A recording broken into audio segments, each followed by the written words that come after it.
Hi, are you struggling with the time required for one-on-one coaching and online courses simply don't pay as much?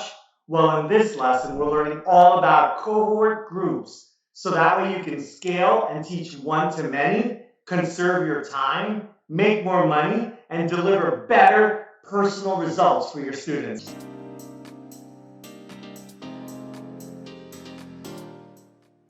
Hi, I'm Angel from RT Course Experts, and we help creative online course teachers with their tech. In this lesson, we're learning all about cohorts for online courses. What is it? Why use it? And then we'll go into a how-to guide, we'll go into an example, and then we'll summarize our top tip. First of all, what is a cohort? Well, a cohort is a fancy word when we're teaching to groups of students at the same time, and they go through a curriculum together in a small group. Now, why would you use a cohort? Well, students can learn more deeply by adding peer discussions and reviews to scheduled lessons. So they're not just learning online by themselves or like reading a book by themselves, but they're doing it with a group at the same time, and they're progressing through all the lessons together. They're going to ask good questions. They're going to ask personal questions that's going to be very specific to their challenges, and together the students go through the course. Let's go over a how-to guide about how you would actually consider using cohorts and adding cohorts to your different products, services, bundles, and programs. First of all, you should identify courses that would benefit from teacher, coach, hand-holding, where you're really with the students all the way through. You're not just dumping information. What are the courses that students could really benefit from taking little pauses, taking little timeouts, taking little quizzes, or seeing some extra stuff, or them practicing and then you giving them feedback as they go through each step of their learning transformation. Next, you're going to want to estimate the demand at various prices and profit margin for your extra time. Because if you're doing an online course, it's 1 to infinity, right? You do it once, it goes out to everybody. That's great. You get a high margin, assuming that there's a demand. But then there's going to be other people that are willing to pay more for your extra time. Let's just say you're doing 20 people in your group. You're going to be spending several times a week going over the lessons, answering questions. You might have office hours, all this sort of stuff. So there's extra time that you're going to use to deliver this course. So you got to make sure that the demand is there and that the right price is there to make up for your extra work. Next, you're going to want to choose a good cohort group size. So you might want to start small, maybe 5, maybe 15, 20, 25. Then over time, you can get better at handling groups. You might have an assistant that helps answers questions on Zoom chat, etc. Also, over time, you can add more groups. So you have maybe you have one cohort at a time, the spring and the fall, and then later you can maybe overlay them so that every 2 months you have a cohort starting, even though the courses may last 2 or 3 months. That's okay. So you just kind of stagger them and stack them. So you're going to learn and choose an appropriate cohort group size just to get your reps in, right? Get your skills in, learn your procedures, document your checklist, all that sort of stuff. Then you can increase your group size and increase the number of cohorts that you do in any one time, as well as adding cohorts to other courses, not just one course. Next, you're going to pick out the actual dates. Remember, it's not just online where you upload a course and that's it. You actually need to schedule it in, put it on a calendar. The students need to schedule it in. They need to verify how many weeks is it, what time zone is it, on what days of the week is it, and what do you do about holidays, which days are skipped, and also thinking about the different kinds of students that you might have from different time zones or countries, right? And then also a runway. You want to pick out a cohort schedule that's far enough that you can market it and get ready for it. And again, once you get going with that first few cohorts, then you can have a system and you can kind of crank them out a little faster. As the lead creative teacher, you're going to want to partition out your course resources. There might be some resources, your lessons, your course, your quizzes, etc., your discussion rooms. So you might have some of your courses that are still doing it online, that are strictly online courses. There's others that are online courses with this new cohort-based lessons where they get personal coaching and training. There might be slightly different approaches here. You have your core resources. You might want to tweak some or make some new ones and then kind of partition them out into different sets of class resources depending on which of your courses you're doing. At some point in the future, you'll also have to set up your sales or your sign-up page. So a traditional sales page for an online course might let them review the overview, curriculum, see testimonials, learn about the teacher, etc. When you're doing a cohort group where there's coaching involved, you're going to want to have more details about the schedule, how does it work, the FAQs are going to be different. You're going to leverage a self-paced marketing content for your traditional online course, or maybe you're making a totally new one, and that's fine. Then you're going to want to add in all these extra considerations and questions. When are office hours? Every 2 weeks, we're going to look at the progress of everybody's individual student work as they're making stuff, as they're designing stuff, as they're learning how to play music or perform. It depends on what you want to do, but you're going to want some of these really valuable things to be highlighted in your sales page. Next, you're going to want to set up your logistics for your team. What days, what times, what's the meeting link? Which Zoom are you using? Is there an email that you're going to use? Do you want to have a different email, or do you want everything to flow through support at your company name? Or maybe you might have a custom email that you create just for this group. You're going to want to pick out your team who's going to support you. You're going to want to hire them or expand the roles. You're going to have to describe what their extra work is in a description. You might have to create some procedures for your team. Here's how we onboard. When they sign up, we're going to send them this information, and then we're going to welcome them. If we don't see them in class, like how many minutes are you going to wait before you start the course when you're actually waiting for everybody?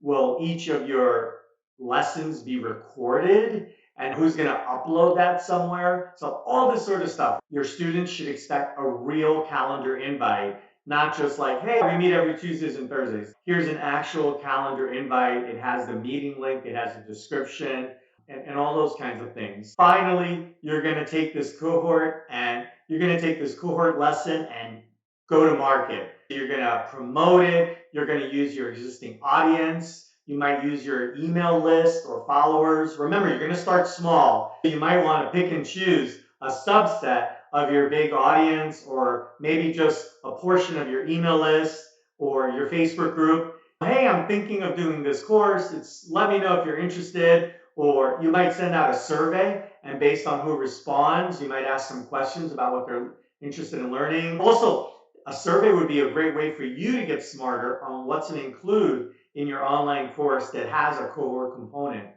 Anyways, you're going to want to reach out to your audience, let them know it's coming, get some feedback, and then you can actually go ahead and make the pitch. Let them know the price, point them to your sales page, let them know that you're ready for students to sign up, that the course is open for enrollment, so you can kind of make a splash, and if you need to, you can go a little bit bigger and broader until you get the right size number of students for your new course. Now let's check out an example. Let's say that you have a lighting course. It could be for photographers, videographers, for people who have a studio at home, but they need to get smarter on lighting, having multiple lights and that kind of thing.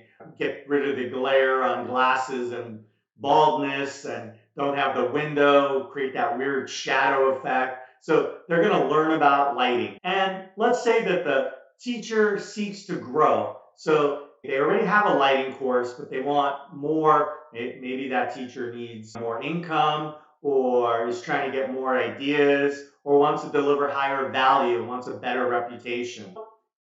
That teacher would then go ahead and design a cohort-based course with more access and student. So the business owner who is an expert at lighting and now has this whole kind of academy on lighting and videography. The business owner now adds a new high income stream because it's more than the online course. And all the interactivity that comes from the coaching and the conversations with the expert, from these students who are trying to learn from this expert, that's going to create great learning experiences for the students. They're really going to deeply learn by hearing these stories. You, as an online course teacher, will get all sorts of great ideas. So you're going to get lots of great ideas as you're working with these students instead of just one to many in a traditional online course. So let's go over what this sales page might look like. You have an existing lighting course. Now you're going to make a new lighting course that's slightly higher cost, but delivers so much more. So you're going to have a title, you're going to have all the key things of a traditional online course sales page. Learn all the essential skills. You're going to call out, hey, 25 online lessons. You can take it anywhere, anytime, as you wish. And then you're going to layer in all the great coaching stuff that you're going to do. 6 weeks of group workshops.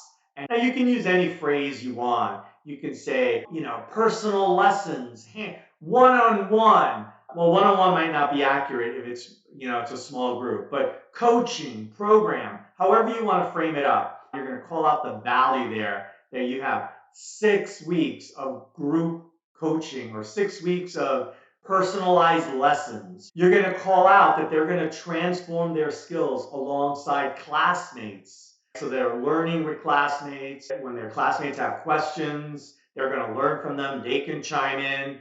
It's not one-on-one. They're going to learn from their classmates' questions, and every classmate might be at a slightly different skill. Maybe some are already in the industry and changing careers. Maybe some are trying to break into an industry or go up a level, go from a junior position in a studio or in a movie set up the levels, right? Then you're going to call out, these are groups of 10 to 25 students meeting over Zoom. You're going to pick out your number, but you're going to let them know that, hey, these are groups. We're meeting over Zoom. You can ask questions, and you don't have to get into the details, whether you're going to actually use a poll, whether you're going to mute your students or unmute them at a certain time, or you don't have to get into that, or every student will have 5 minutes at the end. You don't have to get into that. You're just going to let them know, hey, these are groups of students. Small groups are historically known to be better. They deliver more value. They're personal instead of you being one of 100, like a lecture room. So it's not exactly one-on-one coaching, which you could offer at a much higher price, but it's delivering a lot of great personalized lessons and much more than you would get on just basic online courses. You're going to come up with some fun names. For example, Shadow Weekly Small Group Teacher Office Hours. So they're going to be able to, maybe for a half hour, answer any questions and clarify any content in the course. So you could just basically offer office hours in addition to the main lessons, which you could either fully teach or you could review the highlights of every lesson. Finally, you're going to let them know that there's a discussion group. Maybe you have a funny name like the Illuminate Discussion and Resource Sharing areas, where they can have chats and talk to their peers. So they're not only learning from you, they're asking each other and sharing their examples. They're asking good questions. This takes the load off your team as well, because sometimes the students can help each other with their study groups and whatnot. So that's an example of a sales page that highlights the benefits of a course. So if you want to level up, use cohort courses. They earn more because of the guided learning and personal support that you provide for every single student. So let's summarize. Here are the top things you need to know for cohort courses. You can identify the course. What's your foundation that you can extend?